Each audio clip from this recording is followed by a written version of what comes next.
Uma fascinante viagem a Jerusalém, como você nunca viu. Encontre nessa apresentação especial a maior reconstituição de Jerusalém em ambiente fechado do mundo. Nossos experientes palestrantes revisam os maiores eventos bíblicos, assim como vistos nas Escrituras, e interligam o passado, presente e o futuro da história bíblica. Um material perfeito para igrejas, estudos bíblicos, escolas dominicais, programas de ensino cristão e para o seu lar. Jerusalém na época de Cristo.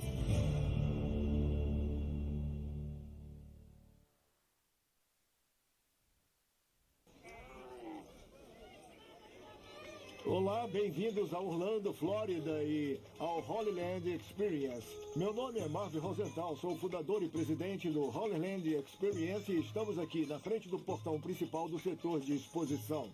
Achamos que vocês irão gostar da apresentação que irão ver, pois vamos levá-los para 2000 anos atrás no tempo, até a cidade de Jerusalém na época de Cristo e um pouco além disso, na época dos grandes profetas e sacerdotes de Israel. A maquete que vocês irão ver foi construída por nosso pessoal e por voluntários no período de 18 meses. É a maior maquete indoor do mundo de Jerusalém. E sabemos que ficarão encantados com as informações e com a apresentação que irão ver. É bem oportuna, pois Jerusalém é a cidade e capital mais importante na face da terra. O maior número de guerras tem sido travadas em Israel do que em qualquer outro lugar no mundo. A razão disto é que Israel é a ponte entre 3 grandes continentes. Ao sul fica a África. Ao norte e oeste fica a Europa. E ao norte e leste fica a Ásia. E é o único modo de se conectar com estes 3 continentes. Se quiser ir da África para a Ásia ou da Ásia para a Europa, é através do território de Israel. A razão disso é que existe uma trilha ou rota chamada Via Maris, que é através do mar entre estes 3 continentes e é o único caminho pelo qual os exércitos e mercadorias podem passar, porque junto desse trecho fica o deserto da Arábia, inóspito e perigoso. Os exércitos não sobrevivem, as caravanas não sobrevivem com facilidade e os 3 continentes têm que viajar através de Israel. Ao sul de Israel e Jerusalém fica o Egito, a leste fica a Jordânia, a sudeste fica a Arábia Saudita, a nordeste fica a Síria e ao norte fica o Líbano. De modo que Israel e Jerusalém são cercados de 3 lados pelo mundo árabe e a oeste pelo mar Mediterrâneo. E é também importante que na Bíblia, toda vez que se ia a Jerusalém, a Bíblia diz que você subia. Não importa se viesse do norte, do sul ou do leste. Você sempre subia e quando vinha de Jerusalém, você descia. A razão disso é que a Bíblia afirma que Jerusalém é a capital do mundo, onde Jesus Cristo veio para morrer como o Cordeiro de Deus e tirar os pecados do mundo, e é nessa mesma cidade que ele virá uma segunda vez para se tornar o Rei de todos os reis e Senhor de todos os senhores. De Jerusalém ele regerá e reinará sobre o mundo, e é com prazer que os levaremos agora para a maquete e para esta emocionante apresentação.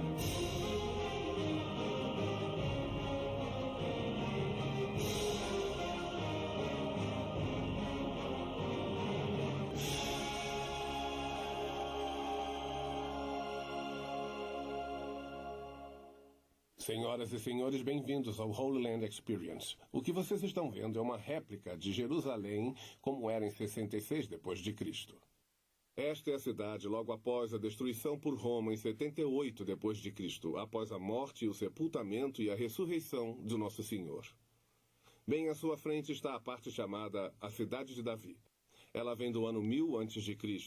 Davi conquistou estes 11 acres dos jebusitas que habitavam esta terra. No ano 1000 a.C., quando Davi foi coroado rei e precisava de uma cidade neutra como capital, sabendo que se escolhesse qualquer outra cidade próxima de qualquer uma das 12 tribos, provocaria muito mais inveja e inimizade do que já existia. Porque Davi vinha tendo muito trabalho para unir aquelas 12 tribos. Jebus era o local perfeito. O problema era como dominá-la, pois era quase inexpugnável. Havia um poço ao lado da cidade, uma fonte conhecida como a Fonte de Gihon, do lado de fora dos muros, e os jebusitas fizeram um túnel por baixo do muro, cavaram um poço de 20 metros de profundidade, por onde eles tinham acesso à água nos tempos de seca. Alguns dos homens de Davi sabiam desse túnel. Eles acharam a fonte Gihon, entraram pelo túnel e escalaram o poço. Foi um pouco difícil, mas conseguiram abrir o portão da cidade. O exército de Davi conseguiu entrar e assim dominar a cidade com relativa facilidade. Mais tarde, Salomão acrescentaria este trecho da cidade ao norte e construiria no Monte Moriá o primeiro dos templos. O Templo de Salomão foi construído em terreno do Monte Moriá. E sobre aquele monte, Abraão levou o seu filho, seu único filho. O amarrou, o colocou sobre um altar construído por Deus. Ao levantar uma faca para matar seu próprio filho, em obediência a Deus, embora detestasse isso, um anjo de Deus deteve Abraão e trouxe um cordeiro, o qual viria a ser um dia mais tarde o Cordeiro de Deus, como um retrato disto, para tirar os pecados do mundo. Sabemos, é claro, que ele não teve que sacrificar Isaac. Um cordeiro tomou seu lugar, mas foi ao Monte Moriá que Deus o mandou. Moriá é uma colina de 300 e poucos metros de extensão. Olhando na cidade de Jerusalém, em 66 d.C., ela começou na metade da subida para a cidade de Davi, seguindo por uma ladeira conhecida como Elevação Ofel, continuando através do que se tornaria o Monte do Templo, através desse mercado de ovelhas e culminando com aquele que é o Jardim do Calvário. Tinha, portanto, 300 metros de extensão. Mais tarde, com o rei Ezequias, a cidade se expandiria para o oeste. Podem ver um muro vindo do sul e cruzando, do extremo sul, atravessando a crista daquele que se chama Monte Sião. Podem ver aquele muro que foi derrubado. Esse era o muro que havia e entrava por trás do templo quando os babilônios desceram e destruíram a cidade em 586 a.C. Quando os babilônios destruíram a cidade, eles o fizeram cativos por 70 anos. Mas, sob o comando de Esdras e Neemias, eles reconstruiriam a cidade de Davi. Não reconstruíram a parte que Ezequias havia construído porque apenas um remanescente voltou da terra. Por 70 anos, o templo permaneceu destruído. Era um monte de ruínas por toda a cidade. E aí, com a volta do povo judeu, sob a liderança de um homem chamado Zorobabel. Quando Zorobabel veio, seu alvo principal era reconstruir o templo. Quando Zorobabel reconstruiu o templo, este foi dedicado em 516 a.C. E era um templo simples e tinha o exterior menor que o templo do rei Salomão. E tinha a aparência bem mais simples. E o dia da dedicação foi uma grande mistura de emoções. Alguns daqueles judeus antigos, a Bíblia nos diz, quando viram esse novo templo, choraram literalmente. Era muito inferior ao templo de Salomão. Mas havia um outro grupo que nunca tinha visto o Templo de Salomão. Tudo o que sabiam era a história de que o templo era a construção mais sagrada para o povo judeu. E quando um templo, qualquer tipo de templo, era reconstruído, era motivo de grande alegria. Quase nos faz pensar se um grupo sabia o que o outro estava fazendo. Mas havia dois grupos, ambos choravam e se alegravam. E foi assim que ficou até que os reis asmoneus chegassem. E eles reinariam durante o período intertestamentário, o período entre os impérios grego e romano. Expandiram a cidade até aquele muro ao sul, acrescentaram a área ao sul que Ezequias havia construído e continuaram além disso. Podem ver uma seção contornando o palácio ali em cima, o qual se tornaria depois o grande palácio de Herodes, e aquele muro se estendia até atrás do templo. Essa foi a expansão da cidade sob os reis asmoneus. Depois, quando Herodes o Grande veio para Jerusalém em 36 a.C., ele acrescentou a seção junto ao seu palácio e em seguida estendeu um muro até o norte. Podem ver um muro contornando o norte ligando-se à fortaleza Antônia do Templo do Monte. Esta era a cidade e o muro existia quando Jesus ministrou em Jerusalém.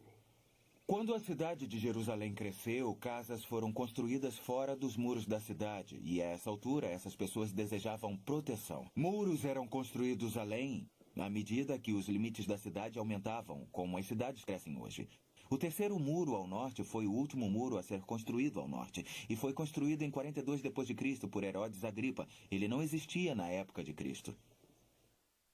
Do lado oriental de Jerusalém até o oriente, a cidade tinha uns 2/3 de milha. Do norte da cidade até o sul tinha cerca de 1 milha.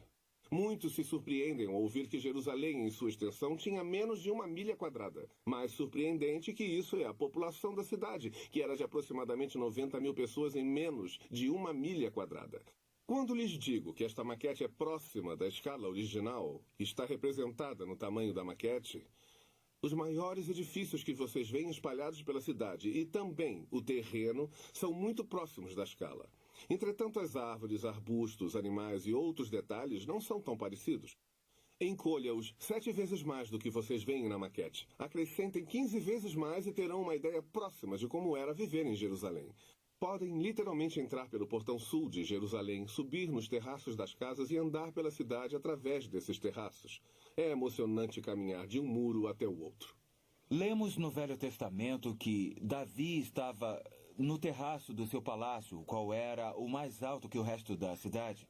Assim, daquele ponto elevado, ele olha para baixo e vê Betseba se banhando. Alguns acham que ela estaria no terraço de uma casa. Estas casas mediam, em média, 90 a 180 metros quadrados e eram térreas. O único lugar em que havia casas de 2 andares era no setor chamado Cidade Superior. Coloque alguém em uma casa de 90 a 180 metros quadrados, tendo 6 filhos, uma esposa brigona, um marido complicado, e eu lhe garanto que você ficaria no terraço da casa e dá para entender como a vida era apertada. Há um bom número de colinas e vales dentro e ao redor de Jerusalém. Acima do centro da cidade fica o Vale de Tiropoion, separando a cidade ao meio. De um lado fica o cume do Monte Sião, onde podem ver aquele muro atravessando o cume do lado oeste. Do lado leste fica o Monte Moriá. O Monte Moriá, como já foi dito, é o lugar onde ficava o templo e onde Abraão iria ofertar Isaac. Vocês estão agora no lado ocidental de Jerusalém, no Vale Quidron. Ele abrange os lados norte e sul do lado ocidental de Jerusalém. Atrás de vocês fica o Monte das Oliveiras, mais ao alto. Ao norte disso, o Monte Escopos. Monte Escopos é onde os babilônios e os romanos acamparam para tomar um trecho estratégico de Jerusalém para planejar a estratégia de seu ataque. Havia sempre ataques em Jerusalém vindos do norte. O Muro Norte era o único muro que não tinha um vale ao redor. Há um outro vale do lado oriental da cidade, onde ficava o Palácio de Herodes. Ali, descendo do lado oriental e atravessando até o sul, e é o que se chama Rinom, ou Vale do Esterco. Todo o lixo, restos e esterco dos animais eram jogados nesse vale. Este era o depósito de lixo de Jerusalém. E o problema era igual ao de todas as culturas. A tendência do lixo deles era amontoar e chegar ao ponto onde os líderes judeus tivessem medo do inimigo passar sobre o lixo, pulando facilmente o muro e atacar a cidade. Aí eles tiveram uma ideia brilhante. Eles incendiaram o vale inteiro. Bem, o fogo queimava continuamente e foi um meio perfeito de afastar o inimigo. Jesus usou aquilo como exemplo do inferno. Ele disse claramente que Deus faria igual ao vale do Rinom por causa do fogo que havia sido colocado no seu topo para protegê-lo. Como qualquer outro depósito de lixo, começou a criar um tipo de verme que veio debaixo do lixo e era igualmente indestrutível. E os vermes comiam o tempo todo por baixo e o fogo queimava o tempo todo por cima. E Jesus usou isso como exemplo de como seria o inferno um dia, onde o seu verme não morre e o fogo não se apaga, dando ao povo um entendimento perfeito de que o inferno não seria um bom lugar para se estar. Neste setor que nós mencionamos, ficava a cidade de Davi, que surgiu em 66 d.C. Observem o prédio mais ou menos no meio desta área, bem ali. Aquela era a sinagoga, havia muitas delas em Jerusalém. O culto na sinagoga começou, muitos pelo menos pensam, quando ocorreu o cativeiro babilônico por volta de 586 a.C. E basicamente o culto na sinagoga consistia na leitura da Bíblia. Hoje ela é feita principalmente do Torá, ou dos primeiros 5 livros da Bíblia. Gênesis, Êxodo, Levítico, Números e Deuteronômio. Originalmente teria sido incluído o Torá e muitas outras partes do Velho Testamento que já tinham sido escritas naquela época. Este prédio aqui é o palácio da rainha Helena. Helena era gentia. Era rainha mãe de um pequeno reino chamado Adiabena. Localiza-se no que hoje seria o noroeste do Iraque. Ela e seu filho, o rei, se converteram ao judaísmo através da influência de um mercador judeu muito rico. E a própria Helena tinha um grande amor pelo povo judeu. Lemos no livro de Atos sobre uma fome terrível que assolou a cidade de Jerusalém. Ela e seu filho tinham trazido cereal para alimentar o povo de Jerusalém. E como gratidão, eles deixaram que ela construísse esse lindo palácio na Cidade Baixa, apesar dela ser gentia. Há 2 edifícios aqui ao sul do templo que são quadrados. Aquele com buraco quadrado no teto é a Casa do Conselho. Era aqui que os escribas, os advogados do Novo Testamento, teriam ficado e eles ditavam a lei ao povo. Moisés tinha dado 603 leis e era tudo o que Deus desejava. Mas na época que Jesus veio a Jerusalém, esses anciãos de Israel haviam adicionado tantas leis que o povo não só não conseguia guardá-las, como nem se lembravam delas. E havia muitos conflitos entre Jesus e esses líderes, porque eles tinham posto fardos sobre o povo de Deus que ele não desejava. Este prédio é o prédio Mikvah, ou a casa de banhos rituais. Mas se você fosse gentio, não podia vir ao templo para adorar a Deus. Não podia entrar no templo por nenhum motivo. Se você fosse judeu, seria impedido de prestar culto no templo se tivesse alguma impureza. E por impureza entendia-se qualquer deficiência crônica de incapacidade, tal como a lepra ou a cegueira. Havia também situações temporárias. Se tivesse tocado em alguém impuro, se tivesse uma ferida aberta, e senhoras, se tivessem dado à luz a um bebê macho, teriam que esperar 40 dias para vir ao templo. Lembre-se de Maria e o tempo de sua purificação antes dela trazer Jesus ao templo. Para um bebê fêmea, ela teria que esperar 80 dias. Assim que completasse o seu tempo de acordo com a lei, você teria que entrar no banho ritual, onde havia banheiras entalhadas em rochas sólidas. Elas comportavam cerca de 302 litros de água cada. Você passaria pela cerimônia da purificação, submergindo-se totalmente, e depois você poderia ir ao templo. Os portões triplos. Esses são os portões triplos de Uda, e os portões duplos de Uda. Uda era uma profetisa em 2 Reis, e era honrada pelo povo judeu por ela ser uma porta-voz, uma das poucas mulheres escolhidas por Deus para falar por ele perante o povo. E os adoradores entravam através desses portões triplos, entrando assim no próprio templo do monte, e saíam através dos portões duplos, a menos que houvesse uma grande tragédia e pranto na família de alguém.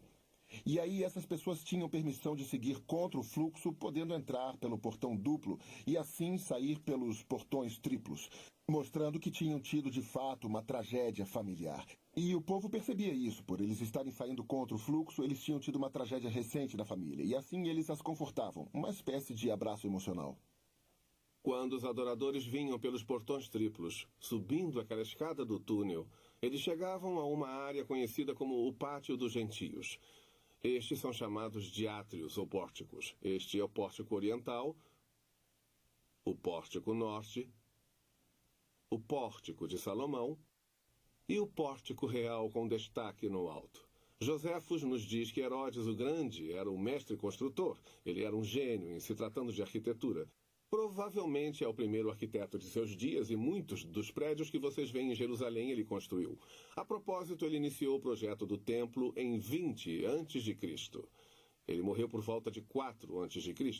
Não ficou pronto até 62 depois de Cristo e foi totalmente destruído em 70 depois de Cristo. Ele teria tido lindos mosaicos de mármore branca polida no primeiro andar. Era onde ficavam os 70 anciões do Sinédrio de Israel. A casa de pedra lavrada era onde o sinédrio se reunia. Era uma parte da coroa real. Era tão magnífico que se rivalizaria com qualquer catedral europeia em beleza e magnitude. Eles governavam sobre os assuntos civis. Qualquer tipo de julgamento ou questão legal eram eles que cuidavam. Parecido com o nosso Tribunal Superior e Senado, tudo junto em um. A única coisa que não podiam fazer em seu próprio governo era a pena capital, a qual ficava restrita a Roma. Na Fortaleza Antônia, no Templo do Norte, era a área onde todas as penas capitais eram dadas pelos romanos. Dentro do templo, vocês notarão um muro que contorna o próprio templo. Ele se chamava Shell. E era a barreira para os gentios. Nenhum gentio podia ir além do Shell e havia placas de aviso em cada entrada dizendo que se um gentio fosse pego além daquele ponto, seria executado. A pena de morte, neste caso, era realizada por bandos. Eles simplesmente os levavam para o vale e apedrejavam até a morte. Mas essa barreira era uma coisa muito importante para o povo judeu porque eles eram mais exigentes que os gentios que, sendo impuros, não teriam permissão para entrar no recinto do templo sagrado. Em Atos capítulo 21, lemos o relato do apóstolo Paulo. Paulo tinha ido a Jerusalém. Ele tinha levado consigo um amigo grego. E estando lá, ele foi ao templo. Os judeus, a Bíblia diz, acharam que ele havia levado aquele amigo grego para o interior do templo. Paulo foi apanhado por um bando. Eles o estavam surrando quando os soldados romanos chegaram e o salvaram daquilo que seria a sua morte certa. Vocês vão notar um número de portões em linha com o templo. Os portões serviam de entrada e muitos estudiosos afirmam que estavam em linha do portão leste direto para dentro do Santo dos Santos no templo. Se você viesse do pátio dos gentios entrando pelo leste, você atravessaria o lindo portão ou a porta formosa onde Pedro e João curaram um aleijado. Apenas o portão de entrada no templo tinha 9 metros de largura, ou seja, daquele muro até aproximadamente o fundo de onde vocês estão agora. Tinha 4,5 vezes a altura do nosso teto, 15 centímetros de largura, totalmente recoberto de ouro, e era só a porta de entrada do templo. Ela dava entrada para o pátio das mulheres. As mulheres eram permitidas, mas não podiam ir além dali para o interior do templo. Você também podia vir e dar seus dízimos e ofertas ali. Havia 13 grandes caixas para o dinheiro ao redor do pátio, onde as pessoas podiam entregar os dízimos e ofertas. Provavelmente esse foi o pátio onde Jesus contou a história da viúva que deu 2 moedinhas. Dentro do pátio das mulheres havia quatro cantos. Em cada um desses cantos havia 4 salas. Uma delas era a casa dos nazireus. Era ali que as pessoas vinham para fazer o voto de Nazireu. Na falta de uma ilustração melhor, o povo judeu fazia o voto de Nazireu, algo parecido com o jejum que crentes ou cristãos fazem por um dia, uma semana ou um mês. Sansão no Velho Testamento foi sempre um nazireu, mas isso foi uma coisa única. Portanto, essa era a casa dos nazireus. Havia também a casa dos leprosos. Devem se lembrar quando Jesus curou os leprosos e disse para eles irem se mostrar ao sacerdote. Deve ter sido lá no pátio das mulheres, na casa dos leprosos. E havia um canto chamado de Casa da Madeira. A madeira era guardada ali para ser usada no altar da queima do sacrifício.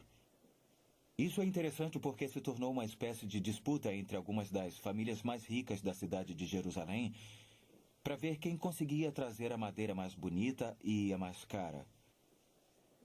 Essa era a Casa da Madeira e havia a Casa do Óleo. Era lá que o óleo para o menorá dourado era preparado. Levava cerca de 8 dias para preparar aquele óleo para a cerimônia. Ele era preparado e guardado ali. Você vai notar que são 15 degraus para subir ao portão seguinte, chamado de Portão Nicanor, onde cantavam os salmos de ascenso. Há uma seção dos salmos que começa com o Salmo 120 e termina com o Salmo 134. 15 salmos que são comumente chamados de salmos de ascenso. De fato, se você olhar embaixo dos títulos dos capítulos em sua Bíblia, ali consta salmos de ascenso, ou em algumas Bíblias, salmos degraus. Na festa dos tabernáculos, os coros levíticos e os músicos se reuniam nos lados daqueles degraus, e os adoradores, à medida que subiam, iam cantando os salmos de ascenso. Subiam o primeiro degrau e cantavam o Salmo 120, e então o 121, 122. Felizmente, quase todos eles são salmos muito curtos. A madeira e o óleo, é claro, tinham que ser levados aos respectivos lugares de uso, de modo que eram levados cerimoniosamente pelos degraus de ascenso através do portão Nicanor. A madeira até o altar da queima do sacrifício. O óleo levado pelo sacerdote, cuja função era, naquele dia, encher as vasilhas de ouro do menorá de ouro e aparar os pavios. Ele o levava para o santo lugar para o uso no menorá de ouro. O altar bronze ficava aqui, a bacia onde eram lavados os cordeiros. O altar neste templo tinha 14 metros de largura por 14 de altura. Se encaixaria neste cômodo aqui. Faziam ali milhares de sacrifícios. A bacia era onde eles mantinham a água para o banho dos sacerdotes e todos os instrumentos dos sacerdotes e dos sacrifícios, onde lavavam os cordeiros e todas as suas partes para certificar de que não tinham tumores. Tudo tinha que ser lavado e purificado. Aquela bacia neste templo comportava 64 mil litros de água. Era esvaziada e enchida todos os dias. Dentro do templo havia 2 cômodos. A única parte que é realmente do templo é a parte central dos fundos de toda a área do pátio. É o edifício em si. Ele contém basicamente a parte frontal do pórtico que o próprio rei Herodes o Grande acrescentou e que tinha cerca de 54 metros. Ela tinha os 2 maiores cômodos, considerados os principais pelo povo judeu do templo. O cômodo da frente, claro, era o Santo Lugar. Atrás dele ficava o Santo dos Santos. Aquele lugar era o mais sagrado de todo o monte do templo. Uma vez ao ano, o sumo sacerdote entrava e derramava o sangue do cordeiro para o perdão dos pecados de todo Israel, assim como o dele próprio. E aquele é o lugar do primeiro templo, o templo do rei Salomão, onde a arca do concerto ficava. Na época do templo do rei Herodes, não havia arca. Tudo que havia era uma laje de pedra no chão, onde a arca havia estado uma época. Os visitantes que vão ao Templo da Montanha hoje vão encontrar 2 prédios principais. Há algumas estruturas menores espalhadas ao redor. Mas há 2 prédios principais no Monte do Templo. Quase no centro desses 36 acres fica o que é chamado de Cúpula de Rocha. A cúpula é, na verdade, um memorial. É supostamente o lugar onde Maomé ascendeu ao céu para lá lhe dar instruções sobre como o povo deveria orar e voltou para lá e então foi para Meca. Junto ao Muro Sul fica a mesquita de Al-Aqsa. Esse é o lugar em que eles consideram o seu terceiro lugar mais sagrado. É uma mesquita, é um lugar de adoração, embora não muita gente saiba que ela existe.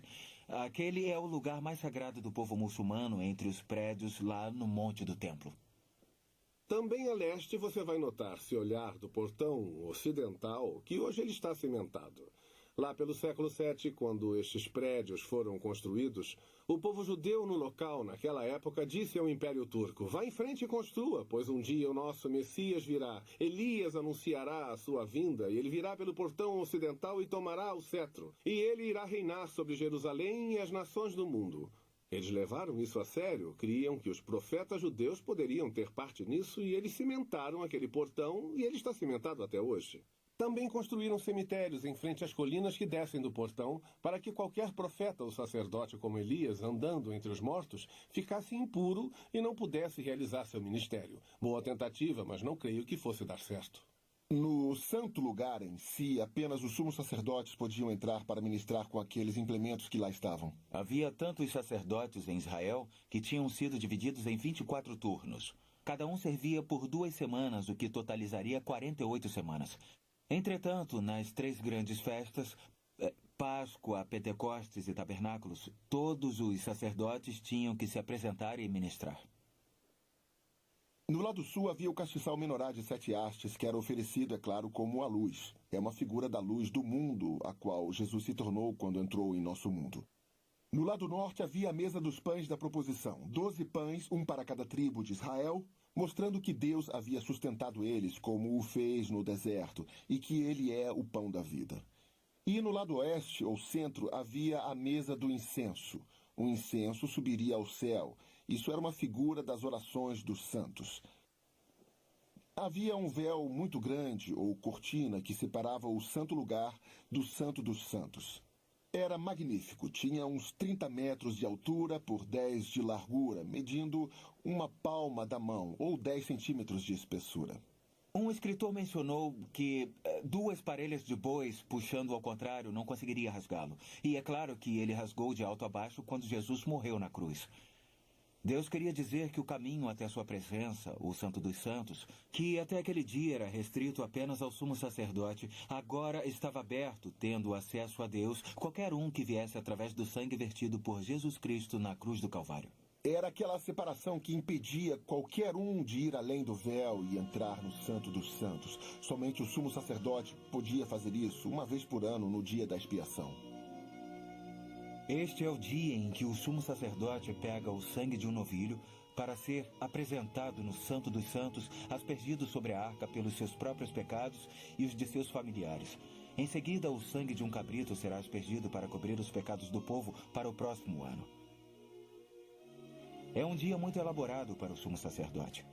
Sempre nos perguntam se o sumo sacerdote tinha uma corda amarrada no tornozelo quando ele entrava no Santo dos Santos para ministrar. A ideia é que, se ele por algum motivo estivesse cerimonialmente impuro ou Inaceitável para Deus quando entrasse no Santo dos Santos, Deus o mataria ali mesmo. Ninguém poderia entrar para pegá-lo, por isso amarravam uma corda nele para puxá-lo para fora. Como iriam saber que ele estava morto? Bom, havia guizos em torno da barra de seu manto, e quando os guizos paravam de suar por um longo período, a teoria diz que ele deveria estar morto e o puxavam para fora pela corda. Até onde nós sabemos, por todas as nossas pesquisas, nossos estudos dos escritos, pelas tradições, essa tal corda ou esse evento não ocorreu. O Santo dos Santos era o santuário mais interno.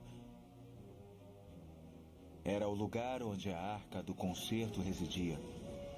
Era o lugar onde a nuvem da glória Shekinah estava, lá na Arca do Concerto. Pena que nos dias do Novo Testamento, nada disso havia no Santo dos Santos. No Velho Testamento, lemos que a presença de Deus na glória Shekinah deixou o templo.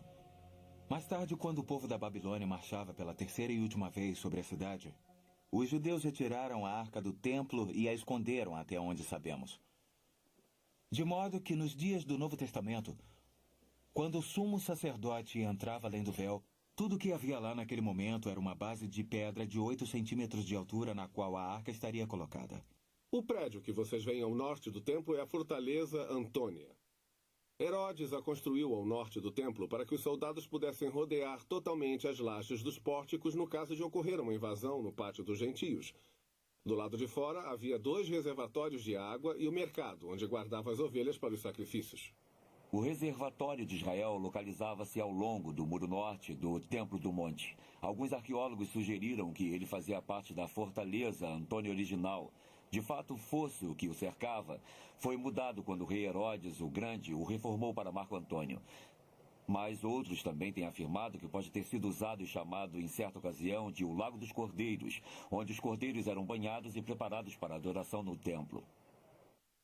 O outro reservatório com os 5 pórticos é o Poço de Betesda. Os 5 pórticos, o Poço de Betesda, estão em João capítulo 5. Foi ali que Jesus esteve e curou um homem que era paralítico há 38 anos. Um fato interessante, foi a única vez nas Escrituras em que Jesus esteve com uma multidão e apenas curou um. E os líderes religiosos condenavam Jesus por ele o ter curado em um sábado. Interessante como muitas vezes Jesus fez curas num sábado. Ele estava ilustrando a verdade que o sábado foi feito para o homem e não o homem para o sábado.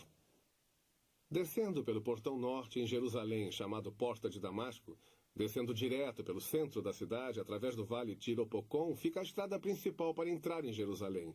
Se observarem logo atrás do templo, o maior mercado da cidade ficava nessa entrada principal, logo atrás do templo, aqui. Boa estratégia mercadológica, mesmo para 2000 anos atrás. Se você fosse a Jerusalém, teria que passar pelo mercado. Ainda hoje funciona. Os shoppings são construídos sempre na rua principal. Ao norte vão notar a colina que já foi mencionada, o Gólgota, o lugar da caveira.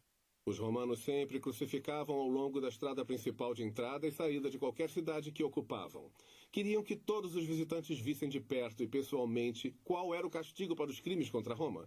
Logo do outro lado de onde fica a estrada principal, do outro lado dessa colina, a cerca de 70 metros de distância, é onde fica o túmulo que Sir Charles Gordon encontrou, onde ele acreditava que Jesus ressuscitou. Sir Charles era um arqueólogo amador, visitava Jerusalém e da casa de um amigo ele notou que ao norte havia uma colina com o rosto de uma caveira. Ele começou a fazer pesquisas naquela área e encontrou o túmulo. Um túmulo que se enquadrava à descrição bíblica do túmulo do homem rico registrada na Bíblia. O tamanho e o formato dele se enquadravam à descrição. Ao continuar suas pesquisas, encontrou um grande jardim e evidências de um jardim muito grande. Encontrou uma cisterna que deveria reter 1 milhão de litros de água. Também encontrou a maior vinícola de Jerusalém. Esta era uma forte evidência de ser uma possibilidade do local da morte, sepultamento e ressurreição do Senhor Jesus. O outro local ficava só um pouco a sudoeste daquele local, onde vocês verão uma colina do outro lado deste muro. É aqui que fica a Igreja do Santo Sepulcro atualmente. Isso data de 300 depois de Cristo. Constantino é quem reinava em Roma. Ele declarou o cristianismo a religião de Roma. A sua mãe veio até Jerusalém em busca de locais importantes e foi informada que sob um templo romano ficava o local da ressurreição. Ela fez demolirem o templo, ela encontrou o túmulo e construiu a Igreja do Santo Sepulcro, que permanece lá até hoje. Há 2 monumentos que vocês verão a noroeste de Jerusalém. Entre onde ficava o terceiro e o segundo muro, Existem 2 grandes monumentos que estavam lá durante os tempos antigos. E esses monumentos foram feitos lá em honra a 2 reis especiais da Asmônia, ou dinastia dos Macabeus. Os Macabeus eram uma família judia que reinava em Israel entre os períodos do Velho e do Novo Testamento. Esta torre era usada para observarem o norte caso os inimigos viessem através da terra de Israel. O faziam literalmente através de tochas à noite ou durante o dia através do soar de buzinas. Eles podiam alertar Jerusalém que ela estava sendo atacada. Ela era sempre atacada pelo norte, porque o muro ao norte não tinha vale. Todos os outros muros estavam protegidos por vales, e eles podiam sinalizar de quase 150 quilômetros de distância para preparar a cidade para ser defendida enquanto consertavam os muros. O edifício alto no centro da cidade era a Torre de Luz. Era usada no sábado. Na sexta à tarde, um sacerdote ficava na torre. Ele alinhava as pedras da torre com o muro ocidental. Assim que o sol se punha no oeste, abaixo do alinhamento, ele sinalizava este homem no canto do templo para tocar a trombeta, indicando que o sabá começara. Sábado à noite, ele repetia o processo e o sabá tinha terminado. Deste modo, todo mundo, pelo menos em Jerusalém, começaria e terminaria o sabate ao mesmo tempo. Próximo deste prédio estava provavelmente o prédio mais importante fora o Templo de Jerusalém. Era chamado de Casa dos Registros. Todas as genealogias do povo judeu eram guardadas ali. Por exemplo, se um jovem se apresentava para ser sacerdote, havia muitas qualificações, mas entre elas teria que provar que descendia da tribo de Levi e da linhagem de Arão. Como ele faria isso? Ele teria que ir até a Casa dos Registros. Lá ele podia saber a sua linhagem. Um grande dilema do povo judeu. Aqueles registros naquele prédio foram todos destruídos em 70 d.C. Hoje nenhum judeu sabe de que tribo ele veio. Mas se você fosse ser sacerdote, teria que provar que sua linhagem tinha vindo de Arão. Nenhum sacerdote hoje, nenhum indivíduo pode provar que sua linhagem vem de Arão e da tribo de Levi. Maior problema que este existe para o povo judeu que não crê que Jesus é o verdadeiro Messias. Eles continuam esperando o Messias. Como alguém pode provar sua linhagem de Davi da tribo de Judá hoje sem esses registros? Não pode. Jesus foi bem claro sobre isso quando esteve aqui. Ele disse: eu vim em nome do meu Pai. Ele veio com as credenciais apropriadas. Moisés, os salmos, os profetas falaram de mim, mas vocês me rejeitaram. Eu lhes digo isso, um dia outro virá em seu próprio nome e ele vocês receberão. Triste comentário sobre o que ocorrerá com Jerusalém, quando aquele que eles receberem sem as credenciais se tornará o pior pesadelo deles, mas eles irão vê-lo como aquele que vai trazer a paz, o Messias. Eles deviam saber que o Messias teria de vir antes de 70 a.C. e da destruição dos registros, e eu afirmo a vocês que ele veio. Entre a ponte vindo lá do templo até a cidade superior e a escada vindo da cidade baixa é o que é chamado de Muro Ocidental, ou Muro das Lamentações. Há um acesso ao público de 60 metros até o muro. É aqui onde hoje o povo judeu faz a adoração. Essas pedras vêm do tempo em que o templo estava de pé. Não são pedras do templo, são pedras do muro que mantinha o templo. Não ficou nenhuma pedra sobre pedra do templo, mas esta é a área mais próxima que o povo judeu tem acesso para adoração, até obterem um acesso ao Templo do Monte e reconstruir o seu templo. Assim, eles adoram aqui, agora, temporariamente. Aqui vocês podem ver o Palácio de Herodes o Grande, medindo aproximadamente 6 acres. Lembre-se que falamos sobre uma torre para proteger a cidade do norte. Tem 3 torres ao norte do quintal dos fundos. Notem um muro que contorna o palácio, protegendo os moradores. Herodes não era romano. De fato, Herodes era descendente de Esaú, irmão gêmeo de Jacó, aquele que vendeu sua primogenitura por um prato de lentilhas. Os descendentes de Esaú eram conhecidos no Velho Testamento como edomitas. No Novo Testamento, com a influência grega, tornou-se idumeu. Herodes era um idumeu. Ele tinha sido proselitizado à força, de modo que o povo judeu o considerava metade judeu.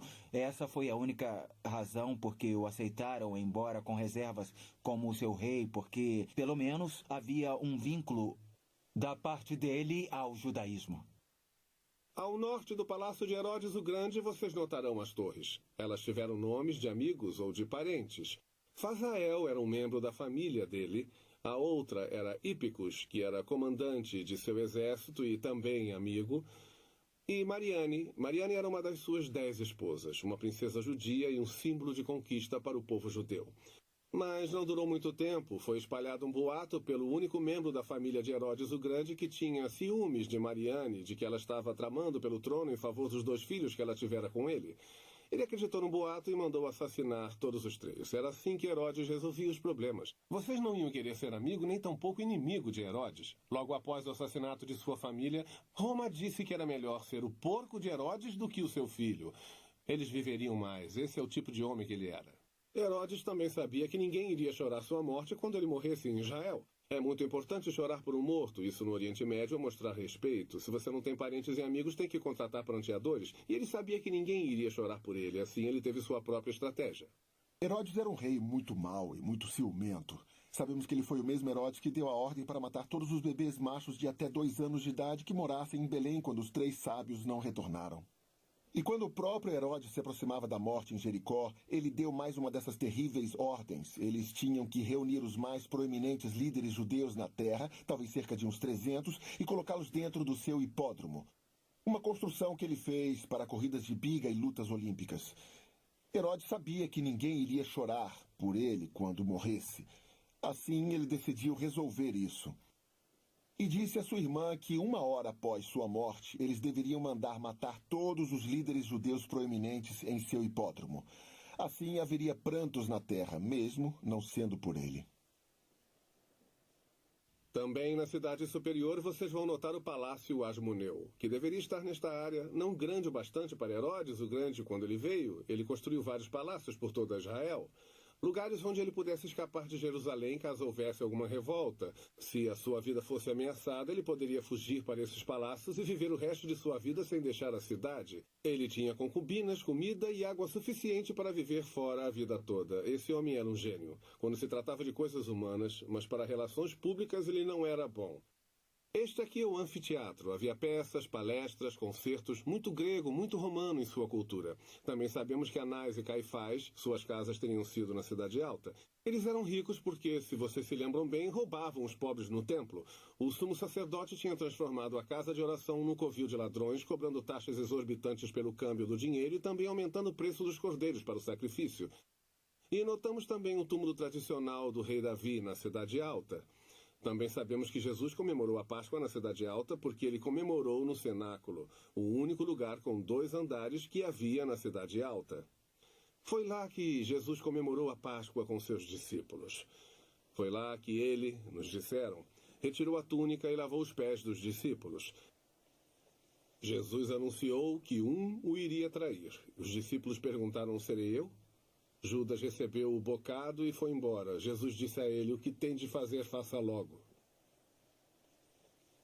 Foi lá que Pedro declarou sua grande lealdade a Jesus e Jesus profetizou: antes do galo cantar, você me negará 3 vezes. E aí Jesus cantou um hino com os 11, seguiu com eles pela cidade até o jardim do Getsêmani, nos arredores de Jerusalém e no templo do monte. Foi, é claro, no jardim do Getsêmani que Jesus orou 3 vezes ao Pai: Pai, seja feita a tua vontade. Afasta de mim este cálice, mas seja feita a tua vontade, não a minha. Lá ele agonizaria tão intensamente naquela noite que literalmente suou gotas de sangue da sua fronte. Eu não creio que a tortura da cruz era o que ele tinha em mente, ou a tortura dos soldados, mas quando ele estava naquele monte, Jesus estava contemplando aqui pela primeira vez na eternidade. Ele, Deus o Filho, Deus o Pai, estavam para ser separados um do outro pela primeira vez. Ele não estava suportando a ideia de que ao tomar os nossos pecados sobre si mesmo ficariam separados. Também sabemos que após o momento de oração, os discípulos adormeceram, é claro. E eles foram interrompidos por Judas e os guardas. E Judas traiu Jesus com um beijo e os guardas prenderam Jesus. Os discípulos fugiram após Pedro cortar a orelha de um guarda. E então Jesus é levado para a casa de Anás primeiro, novamente na Cidade Alta. Anás tinha sido o sumo sacerdote, ele ainda tinha poder por trás daquele cargo. Um julgamento breve, mas ilegal ocorreu lá. Interessante notar que os judeus daquela época tinham mais leis para proteger os acusados do que temos na América hoje. E eles violaram cada uma delas naquela noite. Da casa de Anás, ele foi levado ao palácio de Caifás. Caifás era genro de Anás. Com falsas testemunhas, fizeram um julgamento ilegal que durou a noite toda. Aí, pela manhã, quando o galo cantou, Pedro, seu próprio discípulo, negou conhecer Jesus. Quando Jesus era levado de novo pela cidade, ele negou de novo. E antes do galo cantar pela 3ª vez, ele negou que conhecia Jesus. E assim pela manhã eles o trouxeram do templo do monte até a casa de pedra lavrada, onde o sinédrio tinha se reunido às pressas, o que também era contra a lei. Mas eles o tinham acusado de blasfêmia e queriam que fosse condenado à morte. Somente os romanos podiam fazer isso. Assim, eles o levaram para a fortaleza de Antônia, onde o procurador romano Pôncio Pilatos ficava. Tudo o que Pilatos queria era tirar aquela situação complicada de suas mãos antes que se iniciasse na cidade um grande tumulto. E quando ele soube que Jesus era originalmente da vila de Nazaré, na região norte da Galiléia, e ele sabia que o regente, o tetrarca da Galiléia, estava em Jerusalém para a Páscoa, seu nome era Herodes Antipas, um dos filhos de Herodes o Grande, e ele era o Herodes que decapitou João Batista. Então disse Pilatos: "Este homem é galileu, vamos mandá-lo ao tetrarca da Galiléia." O rei Herodes Antipas, é claro, ficou excitado. Ele tinha ouvido falar sobre esse homem chamado Jesus e todos os seus milagres e queria ver alguns. Aí Jesus veio perante o rei Herodes Antipas, como consta em Isaías 53, como um cordeiro foi levado ao matadouro. Ele não disse nada, ele não fez nada, não fez grandes milagres, e o rei Herodes ficou frustrado e o mandou de volta para Pilatos, na fortaleza Antônia. Aí ele pensou: o que farei agora? Eu me lembro. De acordo com o costume deles, no dia da Páscoa me é permitido entregar a vocês um prisioneiro. Quem vocês querem? Jesus, que chamam o rei dos judeus, ou Barrabás? E há uma grande ironia no nome dele. Barrabás vem de duas palavras do aramaico. A palavra Bar quer dizer filho de, como Simão Bar-Jonas. E Abas, que quer dizer pai, pondo juntas Barrabás, o filho do pai. O que levou Jesus a ser condenado à morte foi afirmar ser o filho do pai. Entre todas as pessoas que mereciam aquela prisão, essa era o homem chamado Barrabás. É irônico que os homens começaram a gritar: "Solte Barrabás!" E estavam de fato gritando: "Solte o filho do pai." E sabemos que Jesus foi levado até a base do pretório, a torre mais alta da fortaleza Antônia. Lá ele foi surrado, foi cuspido, os guardas romanos zombaram dele, puseram uma coroa de espinhos em sua cabeça, fizeram a brincadeira chamada o Jogo do Rei com ele, e aí ele seguiu até o Calvário, pela Via Dolorosa. O Evangelho de João registra que, levando sua própria cruz, ele saiu para o lugar chamado Caveira, que em hebraico significa Gólgota. E lá, o absolutamente perfeito, sem pecado, o único Filho de Deus vivo e verdadeiro, foi pregado em uma cruz e crucificado.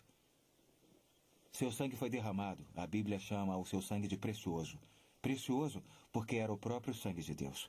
A Bíblia nos diz que esse foi o único sacrifício que poderia apagar para sempre o pecado do homem. Só Jesus tinha o tipo de nascimento e viveu o tipo de vida que o qualificou para morrer, o tipo de morte exigido para a salvação do homem. Por isso ele teve o direito de dizer: "Eu sou o caminho, a verdade e a vida. Ninguém vem ao Pai senão por mim." Seu corpo foi retirado da cruz e colocado num túmulo, mas a sepultura não pôde detê-lo e ao terceiro dia ele ressuscitou gloriosamente. Ele mandou seu anjo do céu retirar aquela pedra, não para deixá-lo sair, mas para que soubessem que ele ressuscitou, como disse que faria. Ele ressuscitou gloriosamente, sendo visto durante 40 dias em Jerusalém e arredores por seus apóstolos e muitos dos seus discípulos. Lá no Monte das Oliveiras, ele subiu naquela magnífica nuvem gloriosa. Os anjos disseram aos discípulos: ele voltará novamente. Se há uma coisa que podemos estar certos, é que Jesus, de fato, irá voltar. Aqui, no extremo sul de Jerusalém, fica o Poço de Siloé. Este é outro evento em que Jesus fez uma cura. O poço foi formado no Velho Testamento nos tempos do rei Ezequias. Ezequias mandou cavar um túnel que ainda leva seu nome, a partir da fonte de Gihon. Essa fonte fica do lado de fora do muro da cidade. Ele construiu um túnel que torcia e mudava o caminho por baixo através das pedras, formando o poço em si. No poço de Siloé, Jesus pegou argila e cuspiu. Aí misturou tudo e colocou nos olhos de um cego. Ele disse para ir lavar no poço que ele passaria a enxergar. E ele fez isso. É fascinante, ele só fez 2 vezes, uma aqui em Jerusalém e a outra na Galiléia, onde ele curou com cuspe. Não encontrei nada das escrituras que mencione sobre cura com cuspe. Mas havia uma grande tradição estabelecida pelos líderes de Israel que ficou por quase 100 anos. Que quando o Messias viesse, ele ressuscitaria os mortos e curaria os cegos e os enfermos, que ele faria as curas com o seu próprio, adivinhe, cuspe. Através da cura aqui do poço e da outra na Galileia, Jesus afirmava a toda Israel: até as palavras de seus líderes declaram que eu sou o Messias. Eu não apenas cumpri a palavra de meu pai, mas até mesmo suas tradições. A Bíblia nos diz no livro de Marcos o relato interessante de uma mulher que tinha um fluxo de sangue há 12 anos e que havia gasto todas as economias buscando ajuda sem conseguir nada. E ela cria em seu íntimo que se pudesse ao menos tocar no manto de Jesus quando ele passasse, ela ficaria curada. Sabem, havia uma outra profecia em Malaquias 4:2 que nos diz que quando o Filho da Justiça vier, o Messias, ele levantará trazendo a cura em suas asas. É claro, não imaginamos Jesus tendo asas, mas Jesus era um rabi. Um rabi usava um traje especial, um tali, com franjas especiais nas pontas. As franjas eram longas e enlaçadas com azul. E essas franjas nas pontas do traje do rabi eram conhecidas como as asas da sua vestimenta. Se você se lembra da história da mulher com fluxo de sangue que tocou na barra da sua roupa, ela na verdade tocou nessas pontas das franjas. Ela tocou nas asas de seu traje e então houve cura em suas asas. Na Porta Formosa que mencionei antes, ocorreu um destacado evento bíblico em Atos, capítulo 3. Jesus tinha ressuscitado gloriosamente dos mortos no terceiro dia, assim como dissera, assim como ele prometera. Ele foi visto com vida cerca de 40 dias por seus seguidores, uns 500. 10 dias depois, após sua ascensão para estar com o Pai, ele tinha dito aos discípulos: vão a Jerusalém e esperem. Aquele 10º dia seria o dia do Pentecostes, e naquele dia, como havia prometido, o Espírito de Deus desceu dos céus e encheu os corpos que criam. E agora, o que ele havia prometido, o novo nascimento pelo Espírito de Deus, havia sido cumprido com grande coragem. Os seguidores de Jesus saíram e pregaram a ressurreição por onde quer que fossem. E nas primeiras semanas e meses, milhares de judeus haviam depositado a fé em Cristo. Um dia, Pedro e João estavam vindo ao templo. Estavam ouvindo a trombeta soar para o culto. Vieram até a porta, mas antes de entrar havia um homem sentado ali fora que todos em Jerusalém conheciam. Passavam por ele todo dia, um aleijado de nascença. Na porta, fixaram os olhos nele, pararam e olharam fixamente e disseram: não tenho prata nem ouro, mas o que tenho, isto lhe dou. Em nome de Jesus, levante e ande.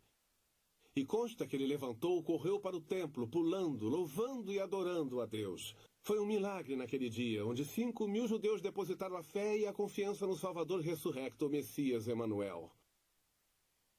E eles nasceram do Espírito de Deus naquele dia. Se lembram que eu disse sobre a atividade na cidade, a densidade dos telhados e quanto eles viviam naquelas lajes? Eu lhes garanto que a comunicação em Jerusalém não era por e-mail, rádio ou televisão. Jesus disse aos seus discípulos: um dia o que eu lhes digo na escuridão, ou a ideia é ao redor da fogueira, um dia vocês vão gritar dos telhados.